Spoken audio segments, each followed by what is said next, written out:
Welcome back to Row & Co Farms, where we tell the story of how we live, grow, eat, and work on our homestead. Today we're going to be in the kitchen and I'm going to show you how we turn some apple scraps and pear scraps into vinegar. So this is going to be part of the Fermentation February series that's being brought to you guys by our host Anna at the Fermented Homestead. She is bringing you guys one video every single day that shows a fermentation recipe. She has gathered the best of the best to show you guys how to do these great ferments, and there's a new video every day, so you got to go check it out. I'm going to leave the playlist down below, and also make sure you comment under each video because that gets you entered into a drawing that is going to be set up to win you a mason kit, a mason top kit, I believe, a fermentation kit that will help you get started in your own fermentation journey. So make sure to leave a comment under all the videos throughout the whole month of February and get started on your fermentation journey. So in the meantime, let's talk about what we're here for today, which is vinegar. About 6 months ago, 5 to 6 months ago, back in September, we had an apple harvest and a pear harvest, and we wanted to preserve those apples and pears, and we did that by making applesauce and pear sauce. And when we were doing that, we had a lot of apple scraps and cores and peels left over in the end, and so we used those peels and cores to turn them into vinegar. I'm going to show you some footage of where we started that process back in September, and I'm going to drop that in right here, and then I'm going to show you where we are now. So let's make some apple cider vinegar with the scraps that we have left. If you guys weren't here for the pear preservation video, all we're going to do is add a couple teaspoons, well, more than a couple. We're going to add about 5 teaspoons of sugar. This is just going to kind of help jumpstart and give the bacteria something to feed on, which there's also lots of sugar in the apples, so they will have sugar. We're going to add about a cup of apple cider vinegar with the mother. This is also has some cultures in it, which will help jumpstart our fermentation process. So this is just to get us started. Just add a little bit of that. And then we're going to top it all off with water. And then we'll let this sit for 2 weeks at room temperature in a cool, dark place and let it ferment. And then we'll strain off all of the pulp, and then it'll continue to ferment after that, just the liquid for another 4 to 6 months. So let's go ahead and put some water in here and top it off. I do want to note here that I live on well water, so my water is not chlorinated.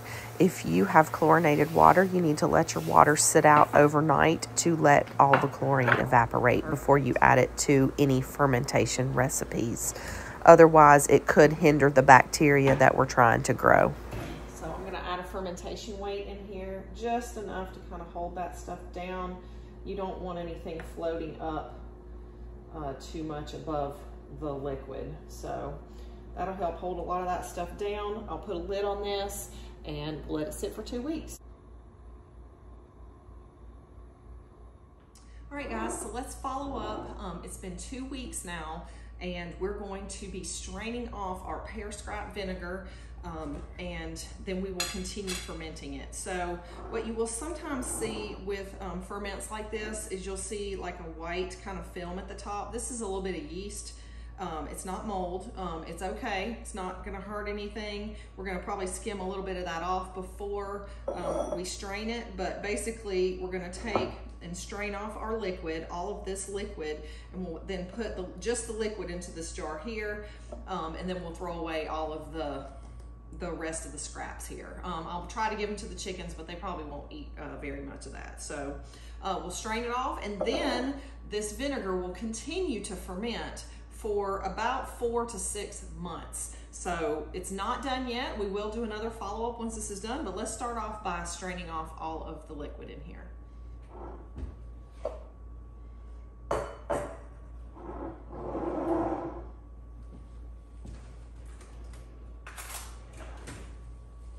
I'm just gonna get that little bit of film off the top.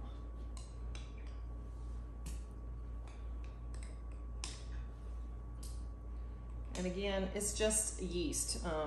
All vegetables have, you know, bacteria and yeast and things on them. So this is perfectly normal to have a little bit of yeast growth at the top of this. So let's go ahead.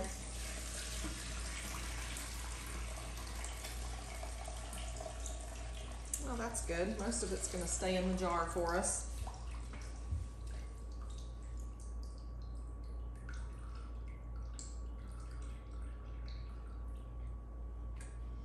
Okay.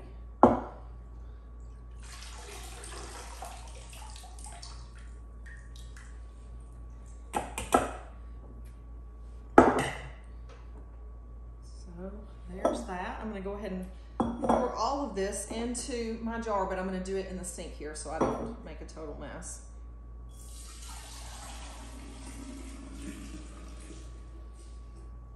Okay. Awesome. There's our first little bit. Let's strain off the second jar.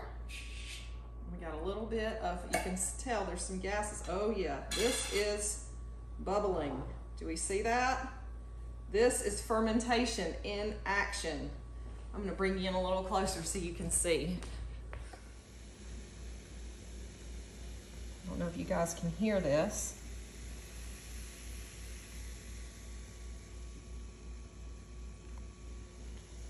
But wow, lots of good fermentation happening in there. So this is a closer look at that yeast on top. We're going to just strain that off and then we'll dump it. Awesome.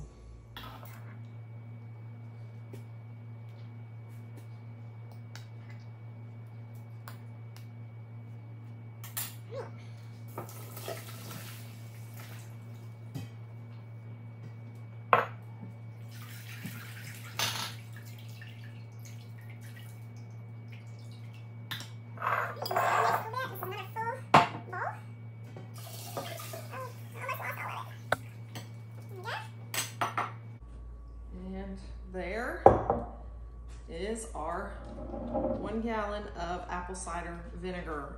Sorry, pear cider vinegar. So this is our pear scrap vinegar and this is our apple scrap vinegar here. Both of them look really good. They smell really good, and both of them have formed a SCOBY on the inside. A SCOBY is a symbiotic culture of bacteria and yeast, and it is a perfectly normal thing to have happen inside your vinegar. It's very similar to what happens with a kombucha, and it's just a colony of bacteria and yeast, and they're good bacteria and yeast, and they're what you want to have inside your vinegar or kombucha because they're what keep the bad bacteria away and allows this to sit out and not be rotten, okay? So this is definitely the process. It happened exactly like we wanted it to. And so I'm gonna bring you guys in here and I'm gonna show you this SCOBY, and then we're gonna do a little taste test of these two vinegars and see if they taste like we want them to. So this, it says pear, but this is actually our apple scrap vinegar. This is our pear scrap vinegar. You can see they have formed really nice SCOBYs in them. You can also see there's no mold. There's nothing gross happening here, okay? The smell is normal. It smells like vinegar, exactly like vinegar. You can see those SCOBYs in there, right here. Nice and healthy.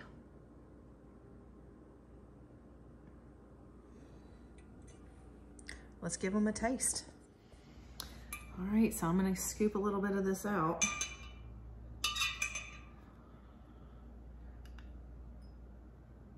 Let's give it a taste. So this one is our apple.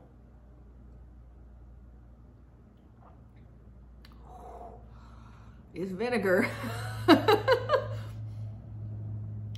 it's good. Has a little bit of an alcohol taste to it. So I might have made wine.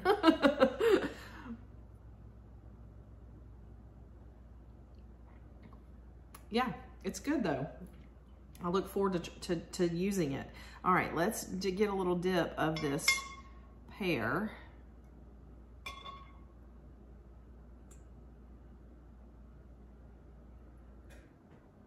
and see how it tastes. It smells good.